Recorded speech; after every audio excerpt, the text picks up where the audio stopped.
The fight scene was incredible to film. Those actresses gave it their all. Obviously, we have stunt doubles for both of them, and we did takes that were, you know, as we call it, the stunties, and then the realies, and one stuntie and one really, and we go back and forth to keep everybody safe. But it's a lot of work, and those women kicked butt. They were so into it. They so wanted it to look amazing and sloppy and messy and not like a clean choreographed fight. It was an exceptionally good day on set. The choreography of this fight, first of all, in my career, it was one of the longest fights I've been a part of, and super challenging to shoot, but also like incredibly fun. I mean, there were so many moments where we would do a take and cut, and then we just like embrace each other, because it's hard work, and I really love Lauren. Like, I loved working with her. I think she is a phenomenal woman and an incredible actress, and to really be able to go like toe to toe and just 100% emotionally, physically, it was just so rewarding.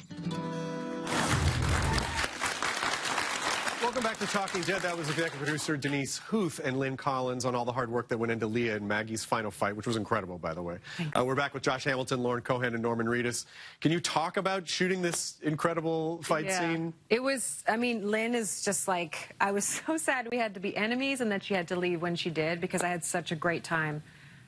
Just that episode, getting to do the episode together was really great. And I think part of what made that scene, the fight, so awesome is just like the lack of resistance from either of us. Like, we truly were embracing the the danger and the dance and the intensity of that fight. And it was just, I was really able to do that with someone like her, because she just lives it and she breathes it, and she's such a, and she just, I can't speak highly enough of like the whole experience. And it was, you know, those things are not scary when you're doing it with somebody and you're in such Loctite communication.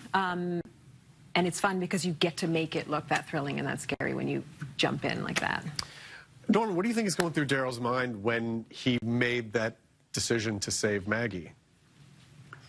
Well, first of all, the fight was so cool to watch that I think it was twice I came in late. And everyone's like waiting for the shot, and I'm like, ooh, you know, watching. But, you know, I was super blown away by the fight. It was just so awesome and dirty. And, you know, the thing is, you know, Leah and Daryl had this sort of relationship going, but Maggie's family, and I don't think Daryl would have hesitated 1 second to pull that trigger. You know, he saw what was happening, and he put it into it. But yeah, I was late a couple of times. Yeah.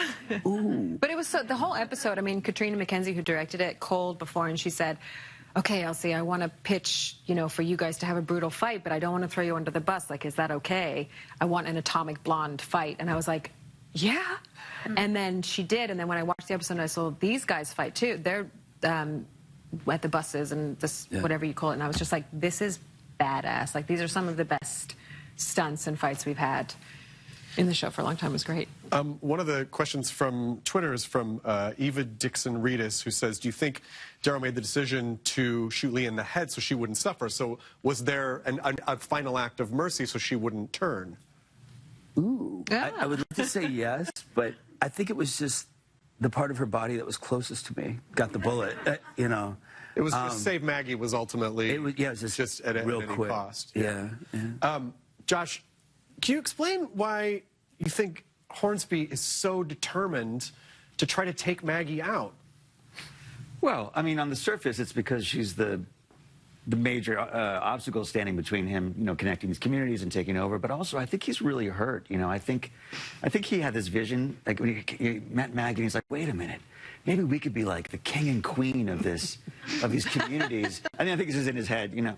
And I think he felt like he sold her a pretty good, you know, like, you know, it's gonna be great. We can take a boat, we can go from here to there. And then she says no, and he's just like, I think, you know, behind every great rage is great hurt, and I think it becomes a little personal for him too. Yeah. Like, what could have been? I know, because I love that scene though when you painted the picture. We had this. I thought you did, but then well, I know. Apparently I did. Maggie didn't. Yeah.